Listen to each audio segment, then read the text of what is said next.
हुन त रट्टा मार्नु हुँदैन कि, तर कहिलेकाहीँ यस्तो हुन्छ कि हामीसँग लास्ट मोमेन्टमा हल्का रट्टा मार्नु नै पर्छ। रट्टा नमारी कामै हुँदैन। मैले गलत शिक्षा दिएको होइन कि, तर कहिलेकाहीँ हुन्छ यस्तो रट्टा मार्नु नै पर्छ। त्यसै कारण अहिले म पढ्दै थिएँ कि मैले सोचेँ किन तपाईँहरूलाई आफ्नो मैले रट्टा मार्ने टिप तपाईँलाई दिउँ। किनकि कहिलेकाहीँ हुन्छ नि कुनै कुनै सब्जेक्ट कि हामीले भोलि इक्जाम छ, पढेकै छुइनँ, अब यसलाई रट्टा मार्नु नै पर्छ। आधी घन्टामा के नै बुझ्नु है। त्यसै कारण म रट्टा मार्ने तिमीलाई राम्रो तरिका बताउँदैछु, जुन मैले अहिले भर्खर मतलब एनालाइज गरेँ कि म कसरी रट्टा मार्छु, जसले गर्दा म 5 मिनटमा सब राम्ररी याद गरिहाल्छु र तिमीलाई बताउँछु है। त यो हेर, ठिक छ, यो मेरो कपी छ। अब मलाई यहाँदेखि रट्टा मार्नु छ, ठिक छ, यो पुरा रट्नु छ। अब म कसरी रट्छु यो म 5 मिनटमा रटिदिन्छु। हेर मेरो तरिका के हो, सिम्पल तरिका। सबभन्दा पहिला यो जुन छ नि, यो topic nature of the business, अहिले म सबलाई एक एक गरेर रट्टा मार्छु। नेचर अफ द बिजनेस छ। अब म यसलाई हेरेँ, पहिला राम्ररी हेर्छु के हो, ठिक छ। हेरेर बुझ्छु, हल्का हल्का बुझ्छु, किनकि पछि लेख्दाखेरि होइन मलाई दिक्कत नहोस्, बिचमा कुनै केही बिर्स्यो भने आफू बुझेको भरमा पनि हल्का भइहालोस् कि। जस्तो नेचर अफ द बिजनेस छ। अब यसलाई नि मैले बुझेँ, ठिक छ। अब म 3-4 चोटि यसलाई पढ्छु, मतलब बढाउँछु।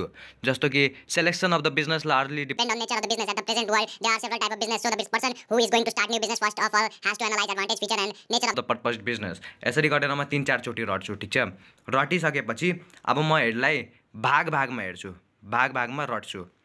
Selection of the business point wise point बनाइदिए कि यो 1 पोइन्ट भयो, यो 2 पोइन्ट, 3 पोइन्ट, पोइन्ट त होइन कि, तर म त्यसरी गर्छु, ठिक छ। ठिक छ। Selection of the business largely depend on the nature of the business.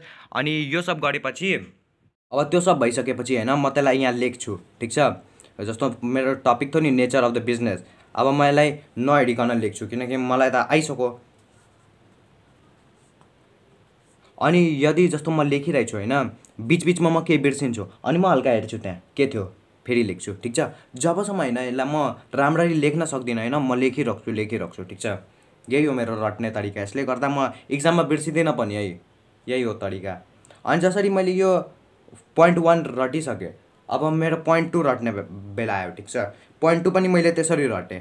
अनि त्यसपछि होइन पोइन्ट 2 मलाई आइसकेपछि म पोइन्ट 1 पोइन्ट 2 नहेरिकन फेरि लेख्छु, ठिक छ।